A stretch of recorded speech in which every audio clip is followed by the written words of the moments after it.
Ce qu'il faut savoir déjà, c'est que c'est très fréquent de saigner du nez, c'est tout à fait exceptionnellement grave. C'est vrai qu'on a tendance parfois à s'inquiéter, on a l'impression qu'on est en train de se vider complètement de son sang, qu'on va perdre 2 litres de notre sang alors que notre organisme en contient jamais que 5. Ça n'est pas vrai, vous inquiétez pas, on perd au maximum un tout petit verre, mais on a l'impression qu'on en perd beaucoup, d'autant qu'on a un peu de vertige parce qu'on s'affole un petit peu. Ne vous inquiétez pas, ça n'est pas grave. Il y a des solutions très efficaces, on va les comprendre avec un petit peu d'anatomie pour savoir pourquoi on saigne du nez. Pourquoi on saigne donc? Eh bien, vous avez ici un profil de visage, la pointe du nez est ici, vous reconnaissez ici la mâchoire. Et ce qui est important, c'est qu'il y a une cloison entre les deux fosses nasales, une cloison qui est juste au milieu de notre nez, qui sépare la fosse nasale gauche de la fosse nasale droite. Et c'est une cloison qui est faite de cartilage, que vous voyez ici en fond.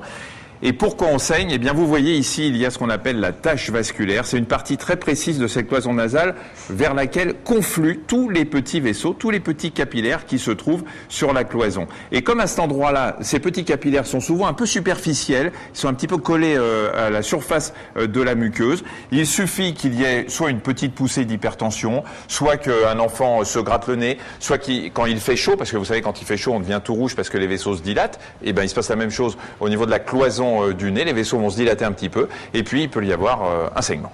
Alors qu'est-ce qu'on en fait? Premier geste, on prend 2 doigts de sa main et on pince son nez, je vais enlever après si on ne me comprend pas, on passe au niveau de la tache vasculaire surtout.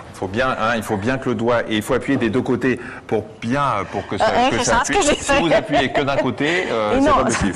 On se mouche à la polonaise, on dit. Et il faut mettre le doigt sur cette tache-là. Laissez les Polonais où ils sont.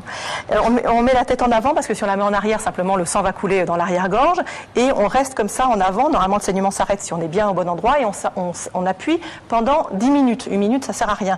Il y a des petites techniques qui consistent à aller mettre une clé au niveau de la nuque et tout ça pour faire un effet de froid. Bon, ça, vous en pensez ce que vous voulez. Normalement, ça s'arrête. Si ça ne s'arrête pas, vous pouvez avoir chez vous, notamment pour les enfants qui saignent facilement du nez, des petites mèches hémostatiques qui vont arrêter le saignement. Mais en général, tout rentre dans l'ordre. Si ça récidive ou vraiment que le saignement est très important, il faut consulter. Alors, il faut consulter. Si le saignement ne s'arrête pas, malgré ces petits gestes très simples, à ce moment-là, il faut aller consulter aux urgences ou un otorhinolaryngologiste parce que là, il va faire 2 choses. La première, vous allez voir, c'est très sympa.